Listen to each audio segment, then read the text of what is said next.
This is the third event in the Designing the Futures of Georgetown speaker series, and I appreciate you all being here. This process has proceeded as scheduled under the leadership of Vice Provost Randy Bass. And in February, in a partnership with Lisa Davis, our CIO, we held the second annual hackathon, which had students and faculty and alumni working right up here in Fisher over a period of about 18 hours, I think, taking on the challenge of designing new skills-centered curricular and co-curricular platforms. It was really cool. There were winners who suggested things we're actually trying to figure out how we can do in the coming months. In March, this initiative was the Futures Initiative was brought to the South by Southwest EDU conference, and there Vice Provost Bass ran what we're now calling design labs with a set of our alumni seeking input on their ideas of the future. And then two other design labs are held in California. Today is kind of a cool day for multiple reasons. One, we welcome Jonathan Cole to campus, but also we're releasing, and in fact you'll get this when you walk out, when you exit today, a document that people have been working on for some time, laying out what we're calling pump priming ideas. These are devoted and targeted at making us think and challenge how we have set up degree curricula, and seeks all of us to forward ideas on how we may mount new degree programs that have various aspects that could affect both quality and cost. So I hope you take a look at this as you walk out. You can also get it on the futures.georgetown.edu website. But back to tonight. We are pleased to welcome Jonathan Cole, former provost of Columbia University and a real thought leader on the future of higher education in the United States and worldwide. Professor Cole is also one of the giants of the sociology of science, that domain that asks, how do individuals and groups organize to advance human understanding? What makes it tick? And that is an interest of his that started very early in life under the mentorship of Robert Merton, also one of the giants of that field. Indeed, he and Cole and his colleagues at Columbia really defined the field of the sociology of science, in my belief. His recent scholarly work focuses on the problems of American research universities.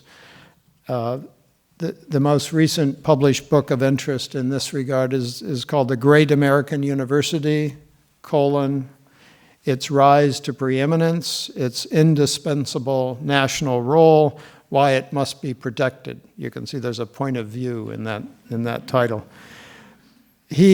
He associates in this book greatness of an institution with a value system that pervades the university and advances both free inquiry and open discourse. This is a common theme in our discussions over this year, one that warms our hearts. In addition to his role as provost, Dr. Cole has served as director of the Center for Social Sciences at Columbia, vice president for Arts and Sciences. He received his BA in American History from Columbia College, his PhD in Sociology from Columbia University.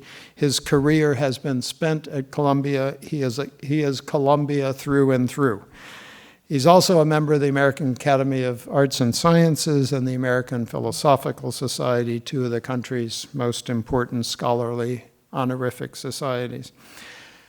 Tonight's format is going to be like the format that we used in November. Dr. Cole will make some remarks, and we'll we'll have a conversation between President DeGioia and Dr. Cole, and then we'll open up the floor for questions. So I welcome Dr. Cole here. Thank you.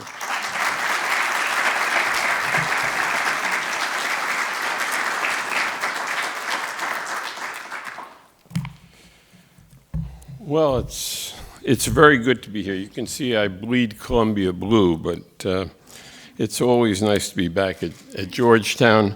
And I want to thank President DeGioia and Provost Groves for his very kind introductory remarks. And it's very nice to be part of this important series, Designing the Future or Futures of the University. Let me begin with a paradox.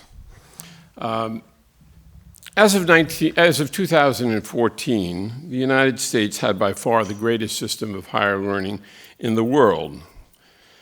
We win the majority of Nobel Prizes in science and economics and other internationally prestigious awards for scholarly and scientific achievement. The production of scholarship from our universities dominates most fields and has the greatest impact on discoveries within those disciplines.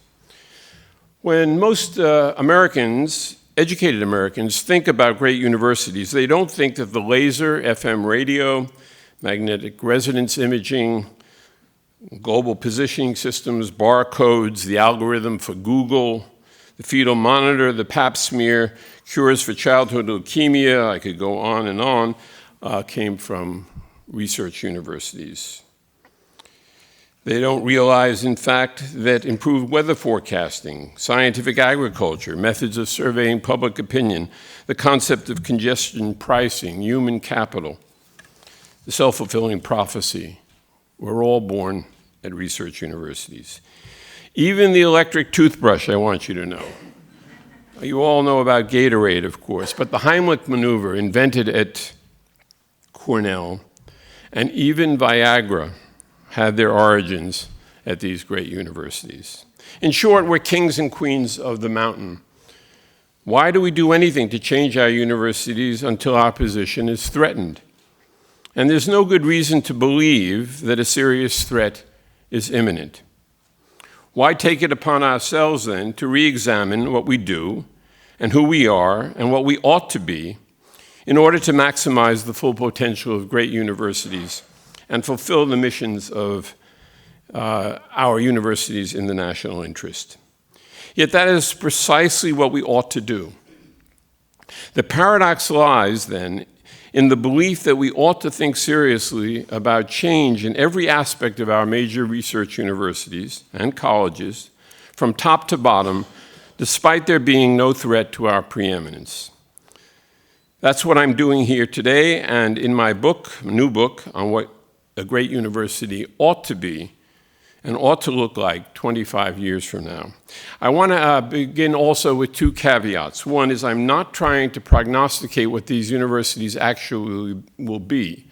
I have no ability to prognosticate, and I'm sure what I'm telling you will not be highly accurate, because it would be a fool's errand to say what is going to happen in 25 years, just like it would be to project a budget for the United States for 25 years. I'm interested much more in the normative question. What should great universities or university systems look like decades from now, and how should we begin to move towards that vision? Second, we should never forget that teaching and transmitting knowledge to undergraduates and professional school students may be what we're here for. It may be really our first calling. But it's not the reason why American universities are the greatest in the world and perceived as the greatest in the world. We're truly great because we're engines of innovation and discovery, and of unfettered expression and questioning that we have created over the past century, and that we, not other nations, threaten to dismantle. In short, as Pogo once said, the enemy is us. There is almost inescapable tendency to limit our thinking to how we can improve or rethink our model of undergraduate education, and we must do that. But in re-examining the idea of the university and the structures of the 21st century, we must attend equally, if not more, to how we can improve and possibly transform for the better the way our great universities incubate and grow knowledge. So, if, as I claim, we're doing so well, we're so fantastic, we're kings and queens of the mountain, why do we feel so bad? The pipeline, and let me give you a few reasons, the pipeline for feeding our universities, especially in science, mathematics, and engineering, has been drying up. Humanistic studies always feels in crisis and is currently under attack. Rather than opening up social mobility for all of our throughout all of our educational system, we are diminishing the possibilities, actually, of our young people realizing the American dream. The cost of education is a legitimate cause for concern and public hostility towards our colleges and universities. Moreover, the structures on which our best universities have been built are rapidly ossifying. And the core values, the key to our success, like free inquiry and academic freedom, as well as the open communication of knowledge and ideas, continue to be under attack. The growing commodification of our institutions of higher learning is also troublesome. In the prior book that was referred to, The Great American University, I discussed both internal and external to the academy those things which led to the preeminence of the American university, which strengthened them, and which now, I would argue, actually act as fetters to their further maturity and growth.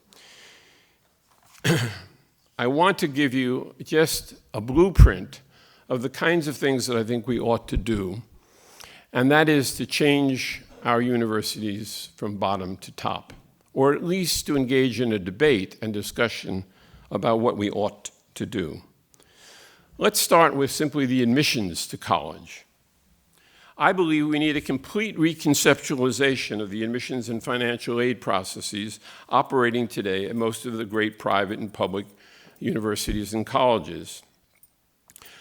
I argue and I accept Howard Gardner's idea of multiple intelligences. And if so, what we ought to do is to be rethinking what we mean by the shape of a class, an undergraduate class. Now, think of it. If the faculty was told that a bunch of 24-year-olds were going to determine who are going to be the next faculty members in their departments or programs, they would boot those 24-year-olds out of the room very, very quickly. If the faculty was told who were going to be their graduate students or their postdoctoral fellowships, they would be even more incensed. And yet we leave to 24-year-olds, hardworking, extraordinary young people, the job of selecting our undergraduates.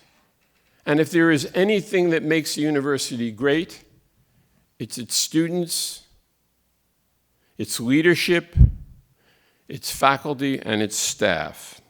So why do we do this? So I would argue that we ought to bring the faculty back in. We ought to take faculty members who love undergraduate teaching, who are particularly good at it, and who are very good truffle dogs, and let them begin to analyze the characteristics that are needed to shape a class and make it extraordinarily good. Now, I will tell you that one of Columbia's graduates, Allen Ginsberg, one of the great poets of the 20th century, or a fine poet certainly, probably got a C or D in physics in his sophomore year. Today, his college counselor would say, not Ivy material, not great college material. Look at your grade point average. And we would have lost a great poet. But they didn't do that at the time. What does it mean to have 2,300 board scores out of 2,400? That you're good in everything? That you have taken the narrow path, and that you've never deviated, you've never done a graffiti in your life on some place that you shouldn't have done, or that you haven't been an extraordinary cartoonist but not very good at mathematics, or that you haven't been a fantastic violinist, or that you haven't been able to read literature in a special way, or that you haven't been a great, great young mathematician with enormous promise. What we need to do is to have people who can identify the potential for creativity and bring those people together into a single class to shape a class. And that, I submit to you, is much better done by the faculty than by a bunch of 24 well-meaning young people. And we also ought to say the following: what is this university trying to produce? And not all universities are trying to produce the same thing. Georgetown may be different from Columbia. Harvard may be different from Stanford. Whatever it means, or University of Wisconsin and Arizona State may be very, very different from North Carolina. But can they articulate what they're trying to do? And can they articulate who has the potential to be a success in their terms? And what is a success? I would gather that there's not a 24-year-old working in the admissions office who isn't maximizing scores in order to be good on the U.S. News and World Report rankings, but who could give you a brief lecture on why it is that we select various people in order to shape a class.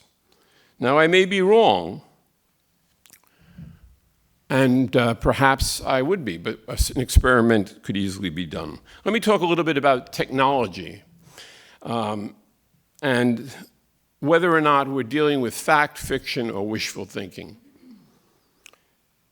My view is that, and then there were MOOCs, the latest technological messianic movement that some people claim will totally disrupt the current higher education business model and then save higher education through its efficiency and quality. At selective colleges like Georgetown, MOOCs will be one of many forms of technology that will be useful, mostly for courses for which there is a right answer at the back of the book, and you can check it.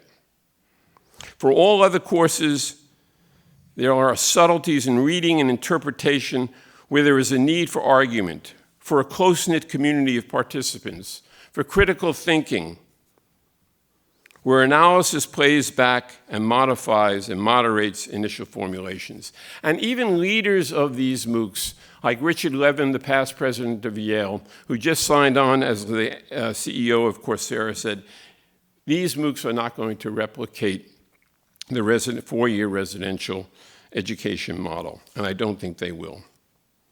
It's not going to solve what we call the cost disease. That is to say, rising costs that are related to tuition. But the problem with rising costs is not that colleges increase tuition and their discount rates more rapidly than inflation in general. The problem is that the American economy is not producing increases in family income that will deal with that. Because there are two sectors of the economy that interplay to make college affordable. One is called the stagnant sector that Bill Bowen and William Brownell talked about. And that stagnant sector has to do with goods and services like education, medical care, and other things, the arts. And then there's the progressive sector in which you constantly have lowering costs per unit, like computers, I'm afraid, including weapons, automobiles, etc. Now, if you have lowering costs on one side, rising costs on the other, and increases in family income, college can be affordable. It doesn't mean that there aren't things that the university ought to do to reduce costs. I won't go on and talk to you about all of the lack of empirical evidence to support the ideas of MOOCs. I'd be happy to come back to that, but I am going to run out of time before I get to even half of my points. First of all, MOOCs don't really understand how college works, and that is students have a need for community, conversation, and room to build social networks and friendships that are long-lasting. They need affinity groups. They need people who think like themselves and who are interested in physics or interested in the arts, and they can get together. They need value homophily. They need what Woodrow Wilson said 100 years ago when he was president of Princeton. They need minds rubbing up against minds. That's what makes a college experience extraordinary. They don't get that, I believe, with MOOCs. And then there are the non-curricular importance of bricks over clicks. And I will leave that again for the discussion. I will also leave for discussion all of the historical reference points that are similar to MOOCs, that were going to solve the problems of cost in universities.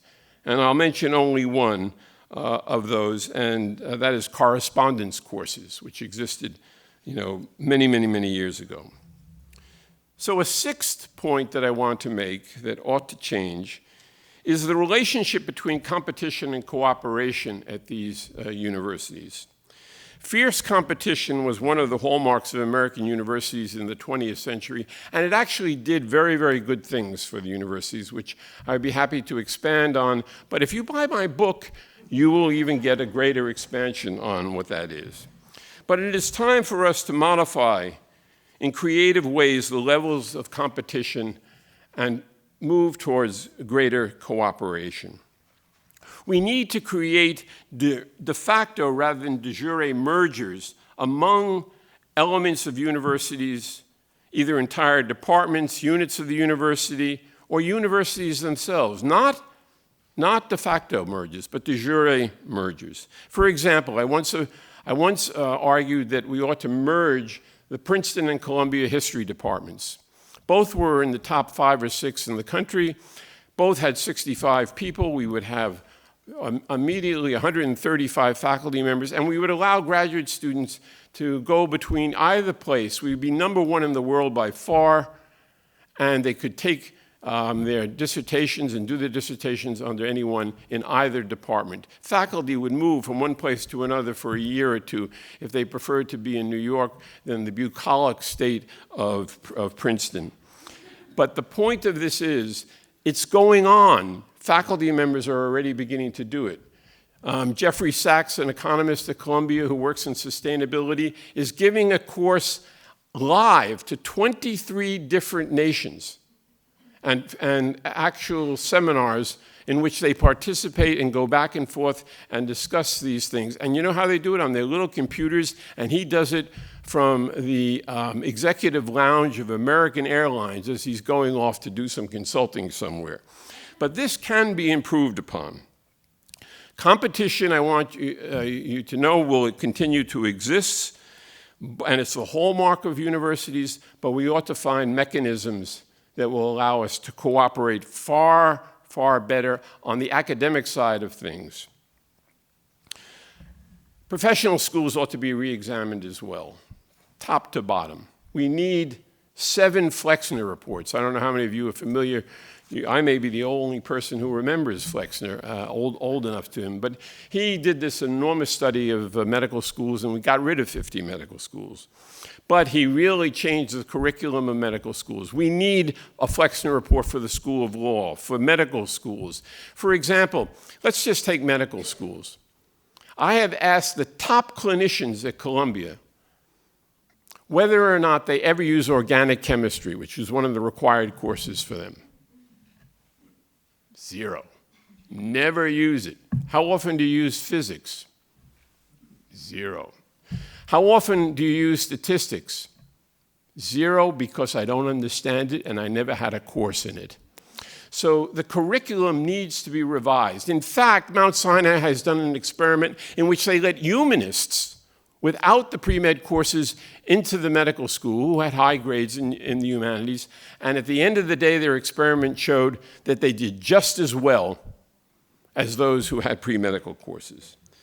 Beyond law and medicine, and law ought to rethink the third year of its curriculum because no one knows what the hell they're doing.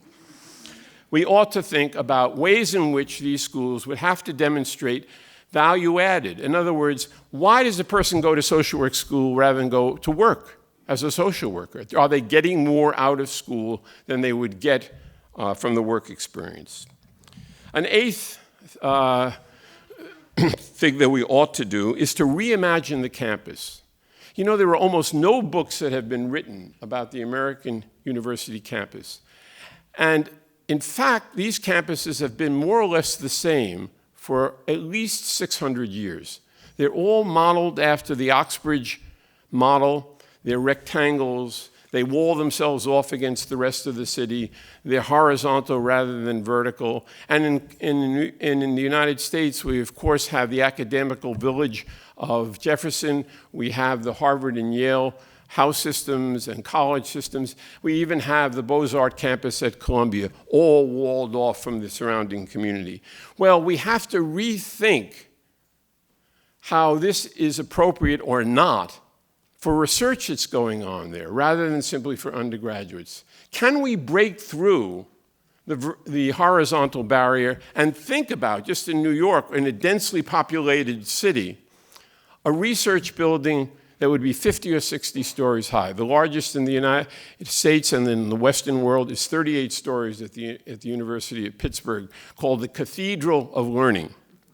Now, I'm arguing, and argue in this book, ways in which we can mix our models of horizontal and vertical styles and create in densely populated cities like exist in China and other nations, ways in which we can, in fact, reimagine the campus and allow the development of the campus to follow the way knowledge grows rather than the way we want it to grow. Because we are living among relics. No one is going to build a library today the way they used to. I will say no more about that, but that's another chapter in the book. You can see I'm advertising for myself. I want to say a few things about the humanities, because the humanities have been under attack, and they have, in some ways, hurt themselves, but in other ways, they're underappreciated. When I was consulting with the Chinese to produce a blueprint for a world-class university some years ago, they wanted to get rid of the humanities altogether. Why do we need the humanities? We just need STEM areas, you know, and that are going to affect our economy. And they said, well, what subject were you involved in as an undergraduate? I said, I'm a sociologist. He said, oh, well, we definitely don't need you. I mean, that would be the last thing that we need. But the fact of the matter is the humanities are intrinsically related to the sciences today. When we can clone people, when we can create engineering enterprises in which they will think for themselves, we have moral, ethical, value questions that we must answer. And that is done through the kind of education that people receive in the humanities. And then the ability to closely read texts and analyze texts will affect all the professions, like the law profession and other professions. So there is an enormous room for the humanities and the expansion of the humanities, not only because of their intrinsic value, but also their extrinsic value, or what humanists hate us to talk about, their instrumental value. And I produce in this book what Vannevar Bush did for the sciences, a manifesto, if you will, for the humanities. Okay, let me say one or two more things, and then we're about ready to cut it off. I won't talk about rethinking graduate education, but believe me, it needs to be rethought. We have to maintain the vitality of our faculty. That means we have to think about how we can move older faculty who are no longer productive out of the faculty and yet let them remain part of the community and what they love, and allow younger people to move in to substitute for them. We have to eliminate the negative incentives to retirement. We have to change the tax code, for example, in the 401k plans to make them incentives rather than disincentives to retirement. What else ought we do? We have to reinforce the core values of the university and the academy, and I mean particularly the value of academic freedom and free inquiry. We have evidence, I have evidence, at least from a very cursory survey I did with all the Columbia faculty, that there is an erosion of the core values in the American university, and that would be the death of us. So if academic freedom is eroded, if the idea that we can sell our ideas for personal profit comes into play, we are in significant difficulty. And finally, let me talk a little bit about university governance and leadership in 1 minute. And it's a big topic. We have a division of labor. We have people who live in this house called universities, and they don't know the rooms in the house. They come here, they do their work, and which is what they're supposed to do. We're not teaching them what's in the house. They have to get to know how this operates. And the governance structures, for example, particularly in the States, have to be taken out of the hands of, if you'll pardon me, the Neanderthals who occupy the state legislature and who are cutting back and strangling the state universities by taking away 20% of their funds every year. Michigan receives 7% of its total budget today from the state of Michigan, 11% in California. That's not sustainable if we're going to keep great universities like Berkeley and UCLA. We also need extraordinary leaders, and yet we are not prepared to create leaders of these institutions. We need leaders who have two attributes, and they are under the umbrella of what I call the 10% rule. That is, the 10% of any group, any occupation, will produce 70% of all the productive, creative enterprises in that occupation. We need people who not only have ideas, but who have the ability to implement the ideas and who can work with the faculty in a way that allows the faculty to believe, and may well be true, that they are the originators of the ideas. We need to reorganize how we govern universities because these are like huge tankers that are impossible to move. And we need to move much more rapidly. We have to be much more fleet of foot, and we are not. Secondly, the federal government needs to be changed in terms of the way in which they distribute federal resources. We are captured by ideology rather than evidence-based policymaking in Washington and elsewhere. We have to change that. And one of the ways we could potentially change that is to go back in order to go forward, to use the work that was done by Vannevar Bush when he created his great manifesto, Science, the Endless Frontier, and create a quasi-independent board of people who really understand science, who are appointed by Congress and the President, confirmed by them, who have quasi-independence, and where the funding is for much longer periods of time than we currently have. I have much more to say on this, happy to say it again in the discussion period. And so let me just conclude in saying the following. Because I've already exceeded my time limit, I'm sure. But these are a few of the changes that I believe ought to be institutionalized if our best universities and colleges are to remain so for the indefinite future and fulfill their promise as the source of innovation and discovery, as well as for an informed public who really know how to make choices when they go into the voting booth for our country. Creating a new idea of the American university, one that improves enormously on our already great strength, may hold the key to the future well-being of our nation. It's a test that we will take. It's a test that I believe we must pass. Thank you very much.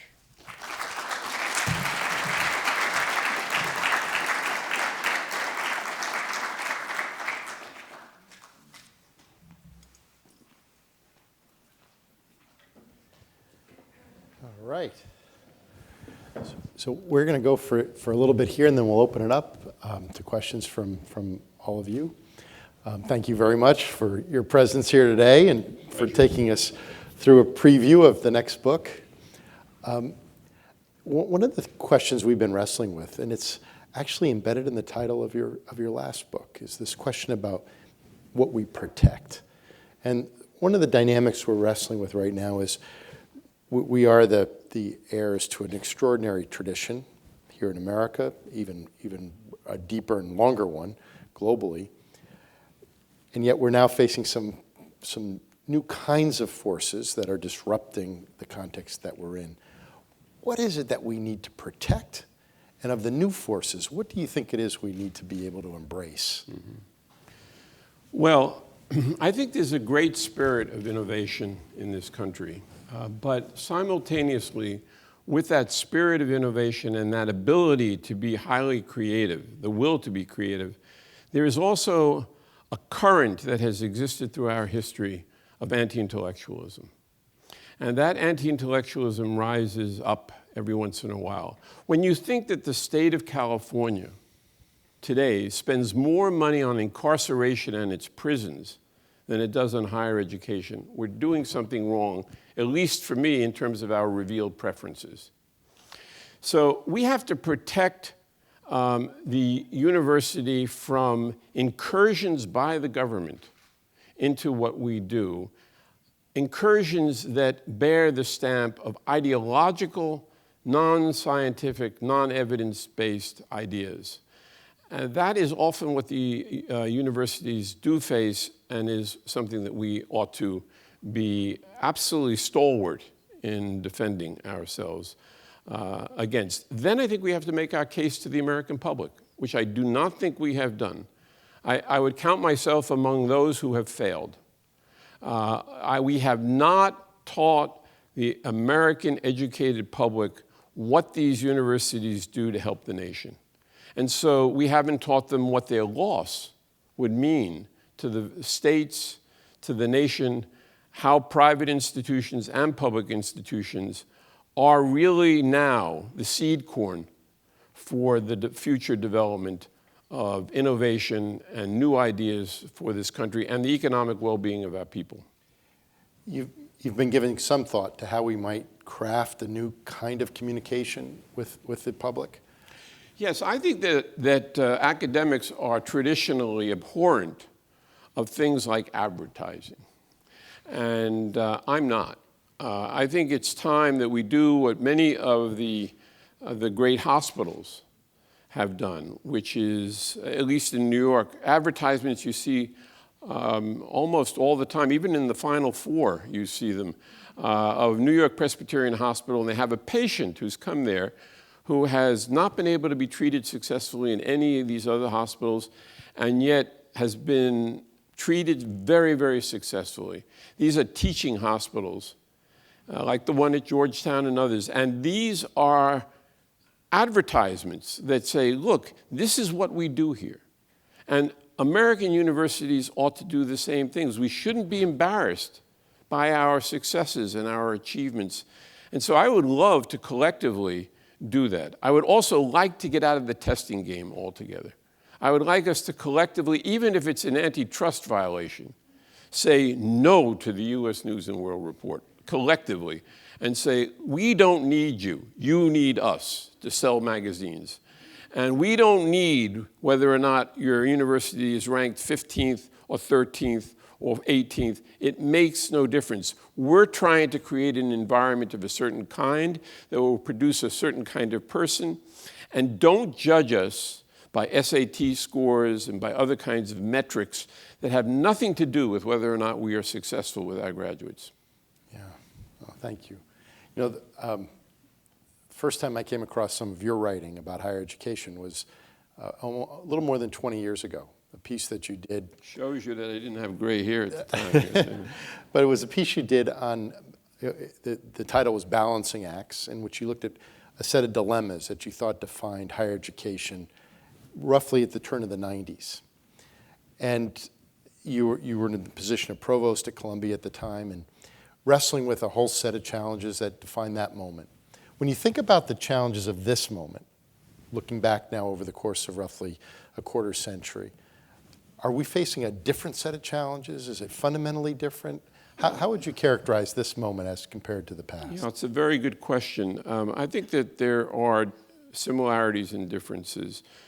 I think we have an external perception that we're robbing the public, and that we are not cost effective at all, and that we're not accountable.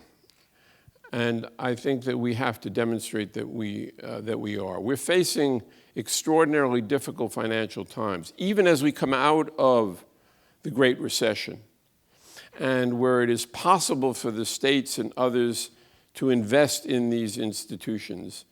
And I mean, we need to be able to make the case that those investments will pay off many, many, many times over. I think we face particular problems with an aging faculty. I think that we face very difficult problems about growing our facilities and making decisions as rapidly as we need to make, which is very difficult for leaders to do. I think I talked in that piece about how slow it is to make any decisions. Library science at Columbia. Yes, well, that took me about a year and a half of angst to close down a school of four people when they could get the same education at the University of North Carolina for about 1/10 of the price. But it is very interesting about universities, and I think most people don't realize it. If you look at almost any of the really outstanding universities, if you take every individual and you ask them their political leanings or how they feel, they tend to be liberal or even more than left of liberal.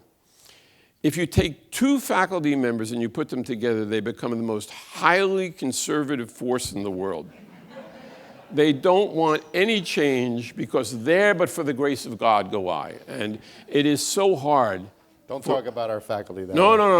way. I'm talking about Columbia's faculty. just kidding. Only Columbia's faculty. I mean, there is an anecdote I can tell about a wonderful fellow who was president of Teachers College, who came in and he didn't want to make any big changes, but he saw that there were something like 150 centers and institutes, and he did an analysis of them for the first year. Then he held a faculty member meeting, and 100 and some odd people turned up, and he said, you know, I've gone through every single one of these centers and institutes, and I've decided that the following one has not done anything in 20 years, and we're giving it $100,000 a year. So I have decided to close it down.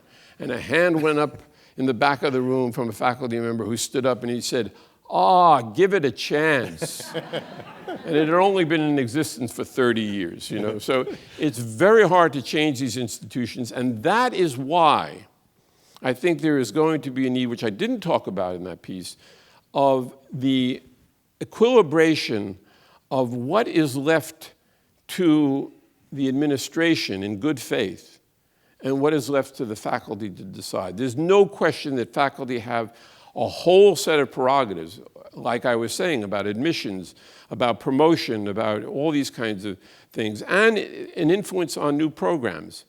But the question of how do you shift a university?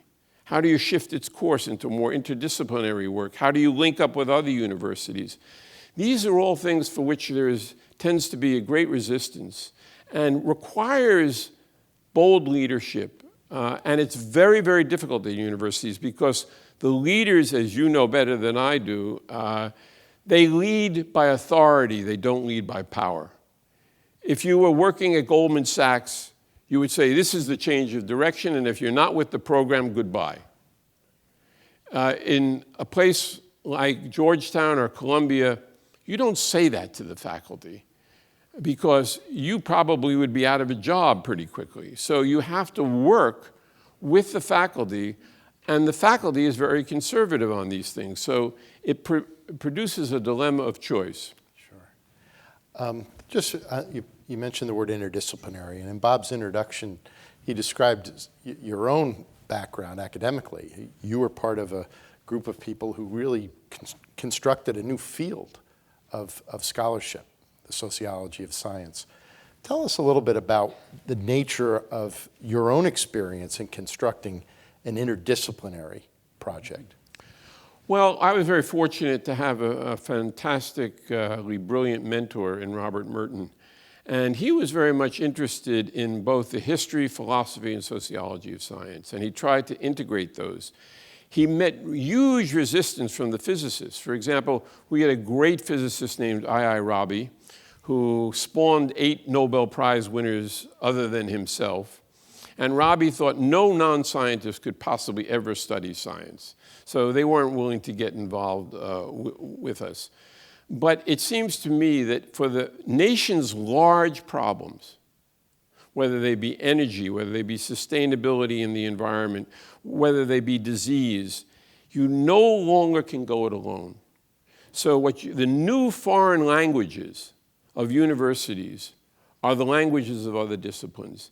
You don't have to know them in such a way that you can be fluent necessarily as a great person in that discipline, but you have to know them well enough so that you can collaborate effectively with them. And then you have to have a facilitator in the university to bring these together, whether they be in centers or institutes that attack them. And that, I think, is going to be part of the future of these great universities, both for faculty and students.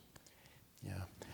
Well, in your remarks and in some of your other writing over the years, you've talked a little bit about the role that the federal government plays in supporting the kind of innovation, the scholarship and research that take place on our campus. And I think one of the key points that you've tried to make is the differentiator of the American research university is our capacity for innovation.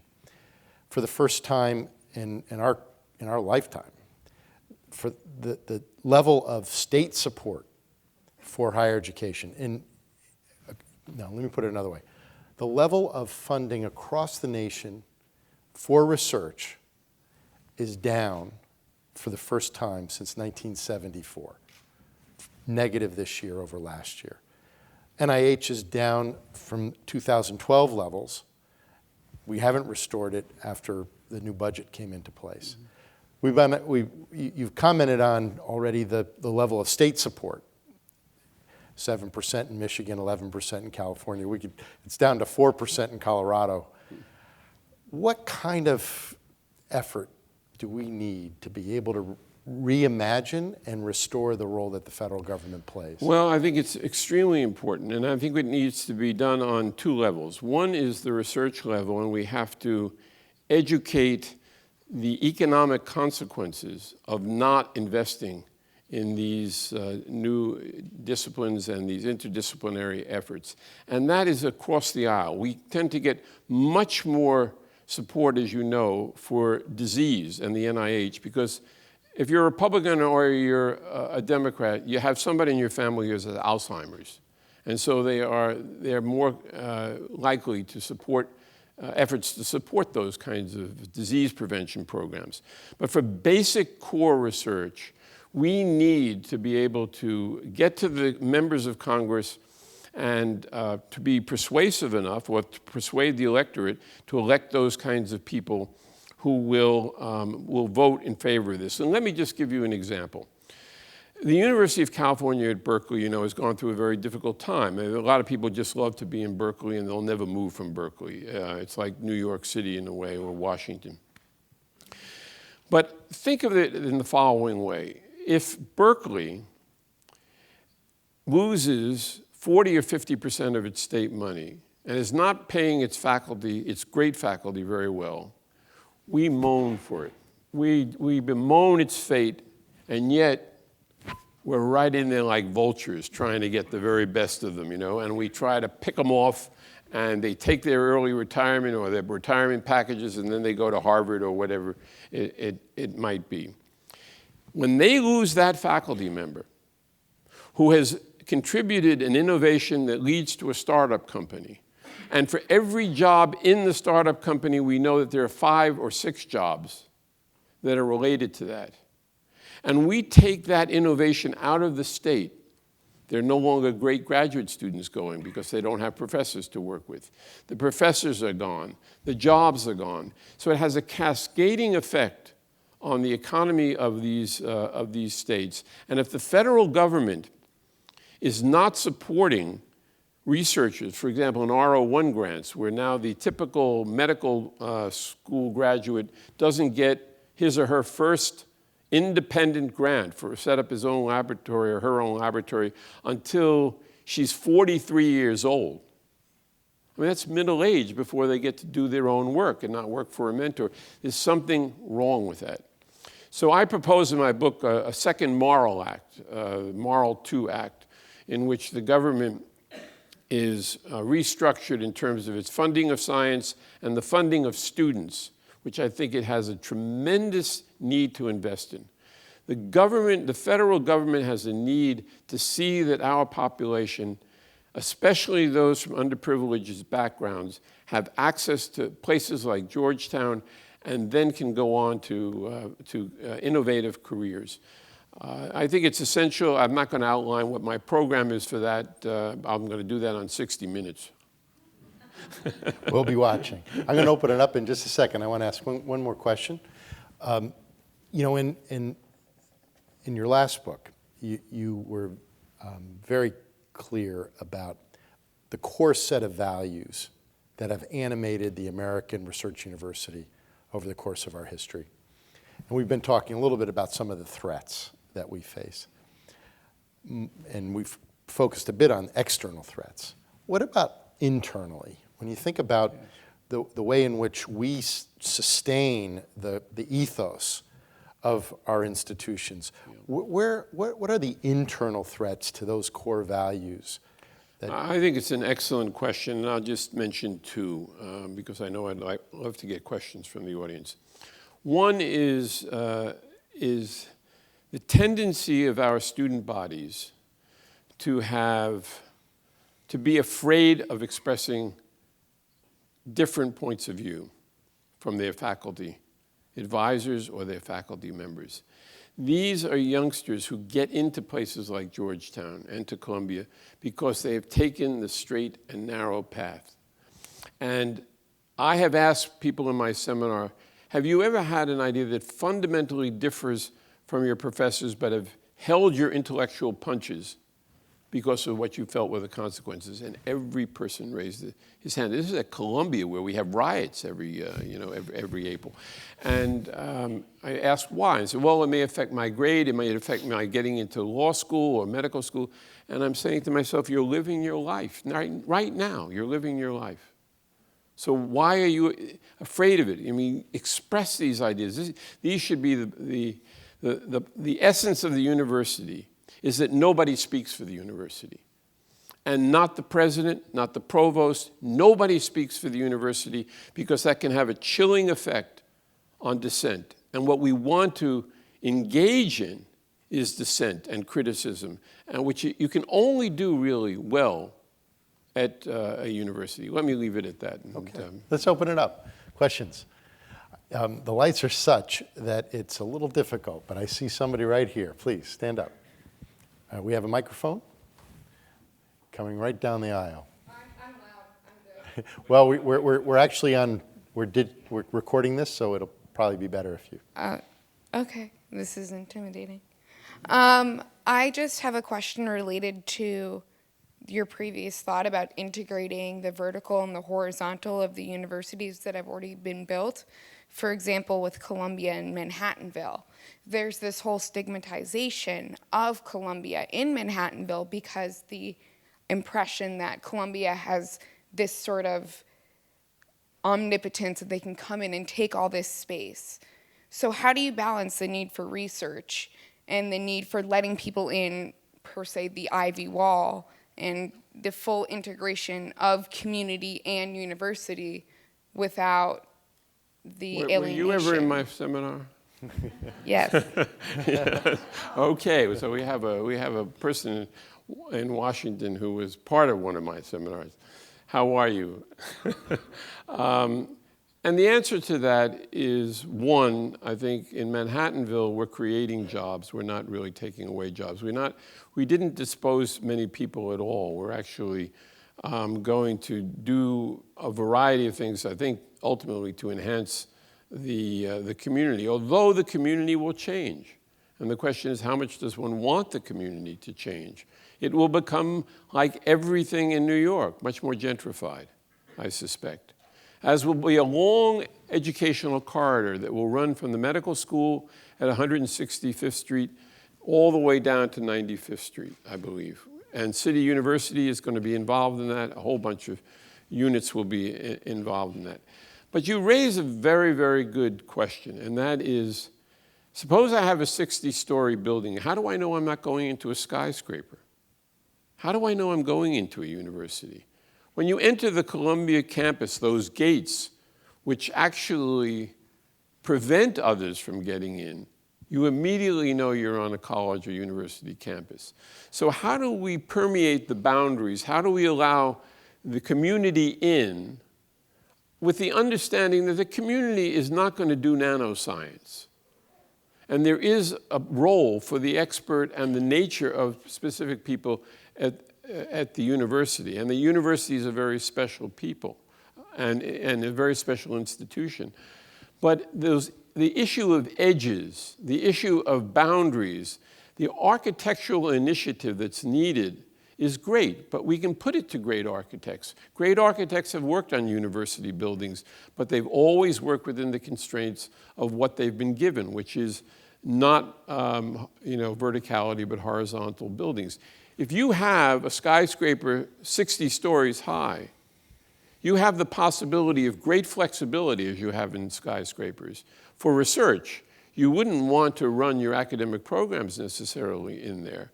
And you might want to differentiate to some extent where undergraduates are located in the more traditional campus, where research is located in the others.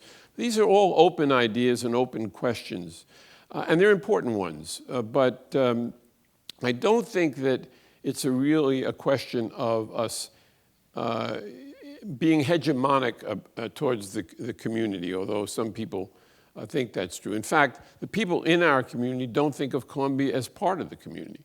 And yet we represent the majority of people in the community who live there, who work there, who buy things there, et cetera. So it's a good question, and we'll have a conversation afterwards about it.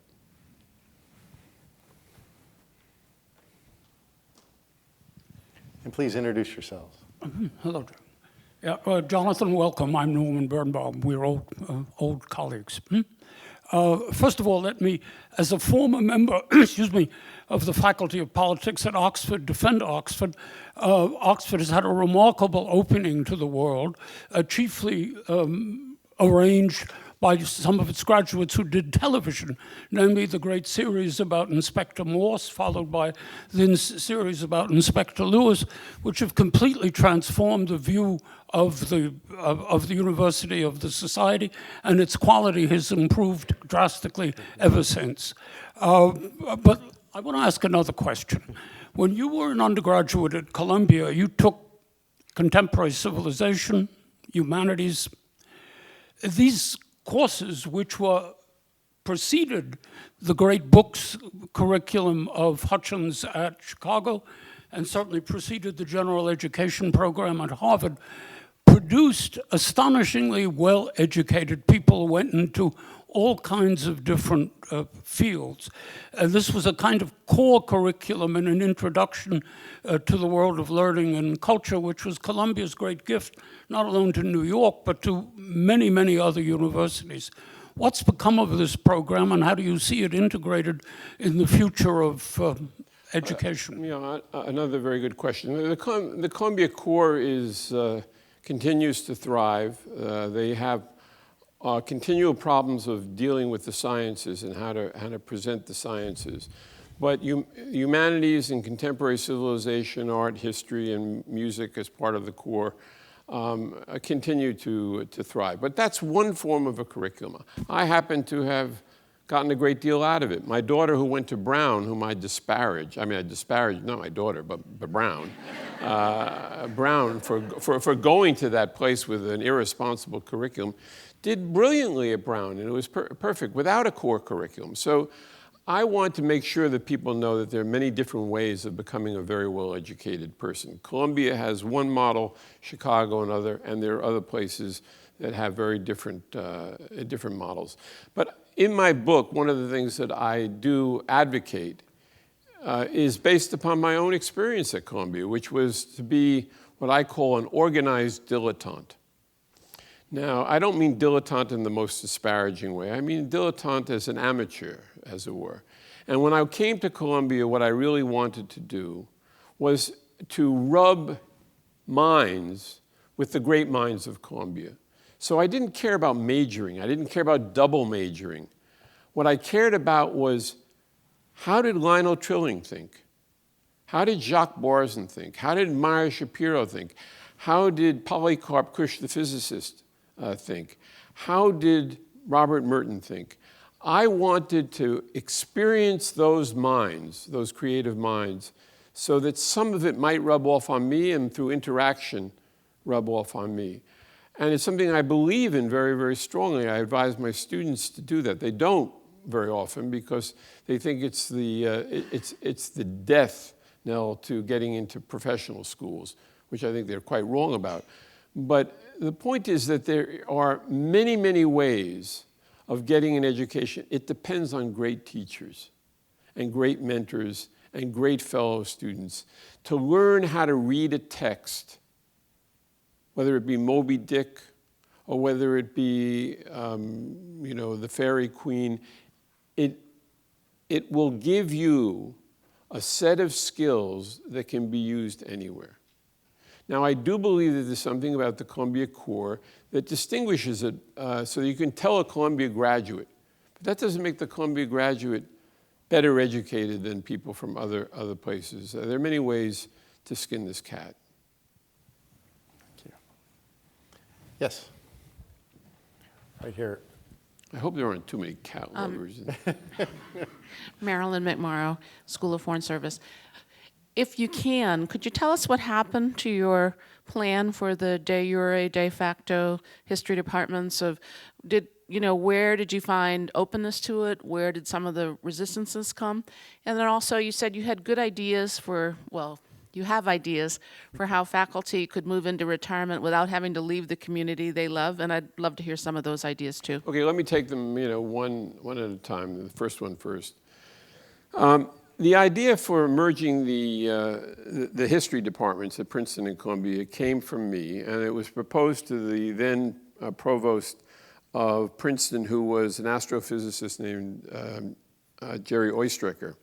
He loved the idea. He thought it was a great idea. So he took it to his president, and the president was a little more skeptical, but he thought it was a good idea. He was a little worried that Columbia would steal his donors, and Princeton has wealthier donors from the history department. But he said, look, let's go, let's bring it to the faculty. So they brought it to the history faculty. There wasn't one vote in favor of it in the history department of Princeton. Now, I think that was partly because it was a top-down initiative, and faculty members don't like necessarily top-down or what is perceived as top-down initiatives. But there was also the consideration, if we're 130, they're going to start lopping off positions, we're going to lose the size of our faculty, so they were defending their turf. Nonetheless, how do you change? What was the role, what should be and ought to be the role of the president, the trustees, and others in helping this, along with the faculty, in helping facilitate change? I'll leave it at that. Your second question, how to induce or produce incentives for retirement. Well, I'll give you one example. I'm not sure what Georgetown's retirement plan is, but many of the private universities have 401k plans, TIA, CREF, and others. And of course, many of those people who had those plans got hit very badly by the recession, and they decided to stay on until they recouped their losses from that. Now, think about 401k plans, if you know anything about it, and I'm sorry to get a little technical about tax law. When you invest as a faculty member in a 401k plan, you put the money in before taxes. When you take the money out, you start drawing down the money, you're taxed on it. But you're taxed on all of it. So a tax code change could simply do this. I will get taxed when I take the money out that I put in, but any of the appreciated assets will be taxed at a capital gains level, exactly as you would if you were investing in stocks and bonds or a private equity firm. And therefore, you'd have more money on which to retire, incentivizing you, once again, to potentially retire. Now, that would take an act of Congress. So, there needs to be a lobbying for these kinds of things and to show the social benefits of these things. I mean, there are many other examples I could give, but I'll just leave it at that. Okay, thank you. Yes. Hold on one second, and don't forget to introduce yourself. I don't know whether it's worth hearing on the mic. My name is Tanya Potter-Adler. I'm a double Hoya. I went to Georgetown undergrad and then to the law school. My question is based on something I read in the Wall Street Journal a few weeks ago. In an op-ed piece, somebody was lamenting the whole problem with the rising costs of educating college students. And they were saying part of the problem is that the administrative staff of universities has just grown like topsy, and that a lot of money gets deployed to the administrative staff as opposed to faculty or program areas. I'm just curious about your thoughts on that. Yeah, well, my view of that is that there's been some growth in the administrative staff of most private universities and public universities relative to the growth of faculty, not necessarily all. But what is interesting about that is it comes at the demands of the parents and families very often. They want Four Seasons type hotels as dormitories. I mean, it can't be a regular dormitory. It's got to be a plush dormitory. They want, quite correctly, I think, here I think they're absolutely correct, very, very good offices that will handle psychological problems of students because of the in loco parentis type of relationship that we have with students. And nobody wants to see our students in distress, but that adds people, to the payrolls. And then there is compliance issues. You have no idea what the government makes us go through to comply with this law, this thing, that. It was calculated by the president of Stanford some time ago that if you would just get rid of the completely wasteful regulations from the state of California alone, he could drop tuition by 1% a year. So some of this is a function of government, some of it is a function of families and the competition among universities to provide country club living, and also a whole series of other amenities that many of the students have become accustomed to. I mean, we used to share a room with 3 or 4 people without a television set, without, forget about all that stuff. Those days are gone, And so the question is, do you want those cut back? Do you want a more austere living, but great emphasis on faculty, teaching, interaction between and among students? These are questions that have to be faced and have to be brought before the public. You didn't probably see that in the Wall Street Journal article. Yu Yetong I'm a professor of chemistry at Georgetown. So I have one question and one concern. So the first is my question.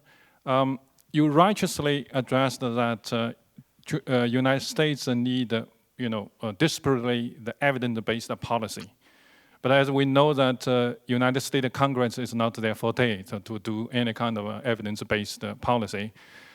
On the other hand, if you look at all these congressmen and you see that they have received a pretty good education in United States. They either go through the law school and very good law school, and Georgetown has a lot of alumni in the Congress. But why those body of the people who have received great education in the United States cannot put forward an evidence-based policy, and they struggle together to do that? Well, I'm not sure they were at the top of their law school class, for one thing. But putting that aside, assuming that they were, I became friendly with a congressman who's retiring who represented the Princeton area named Russ Holt. And he was a tremendous advocate for science funding and science in Congress, in the House of Representatives. And I once asked him, when I was lobbying for money for the NSF and NIH, I said, why is it that it's so difficult? I mean, this was the days in which they were questioning indirect cost recovery, putting limits on on indirect cost recovery, et cetera. And Russ turned to me, this was in his heyday, before he decided to retire, and he said, Jonathan, when I came to Congress, I was truly utopian and ambitious about what we could do for science and for other parts of the country. And then I realized that the members of Congress are truly representative of the nation. And they represent the good, the bad, and the ugly. And many of them are not interested ideologically in research, science. They don't ever look at this stuff. Maybe some of their staffers will look at this and tell them, here's how to vote. But if it's for equal time for creationism against Darwin theories in science courses, they're apt to vote against it. So, I don't mind teaching creationism in religion classes, but it doesn't have the kind of weight for a science class. But they'll vote for it. So, we have difficulty in the construction of the Congress and the leadership on key committees. Now, you would know that a lot better than I do, and you don't have to say anything because you have to deal with them all the time. I no longer have to, so I'm free to say this stuff. But they may go to a wide variety of law schools and other places, but that doesn't mean that they really understand the university. And there's a great difference between talking about a university in the abstract and what the Germans call Verstehen, trying to truly understand what goes on in this place that makes it so unique, such a unique institution and such an important one. Now, I have one concern. So you argued, I fully agree that there is a need for the curriculum revision and but you use an argument which you ask medical doctors. Have you used the organic chemistry? You said 0. Have you used the physics? You said. What do you teach again? I was trained as a physicist, but I'm teaching in the chemistry department. I'm just teasing. And then you said physics 0 and mathematics 0. So I think I'm worried about that argument may lead to something that you don't want. Basically, you said, okay, for medical school students, they do not need a science education. No, I wouldn't say that. I would say that it's time for us to reflect on the type of education that you need to be a practicing physician. Now, I want to distinguish that from a research physician, where it may be far more important to have those kinds of subjects under your belt. In fact, it obviously is necessary to have some of those skills. You may import computer scientists to do various kinds of work and other people in other fields. But I'm talking about the internist who practices medicine on people who is not doing research at the bench. I'm not talking about translational research. I'm talking about those physicians and whether or not we understand what makes for a great physician and what kinds of pre-medical courses are necessary. Now look, it's the bread and butter of some of our science departments to have very large enrollments of pre-medical students. But that doesn't mean that the pre-medical students actually use the material in the course of their practicing. And that's one of the reasons why I think there's an interesting set of open questions about what the curriculum ought to look like when you admit very bright humanists, humanities majors, into medical school who then do just as well in medical school and may do just as well with patients. It's an open question. I'm not trying to conclude something here, but all I'm saying is I'm raising it as an issue that needs to be focused on, just like, what are we getting out of the curriculum of a journalism school as opposed to a person going out and being a journalist? What are we getting out of the third year of law school? What are we getting out of other professional schools? it's time for us to take another hard look at this and to see whether or not we ought to have changes that have, changes on a base that has served us very well for 75 years. But the point of my book, my new book, is to open up a debate on what the idea of a new university ought to be. I want to have a conversation about whether or not the 21st century is the same as the 20th century, and we can just keep on going with what we had that made us great, or whether or not we can improve upon it still further and make these universities all the more important for American society, American culture, and people around the world. We are all eagerly anticipating this new book. So am I. And we want to thank you for being with us and being a part of our Thank series. you very much, President. Thank you, everybody. You want to say a word?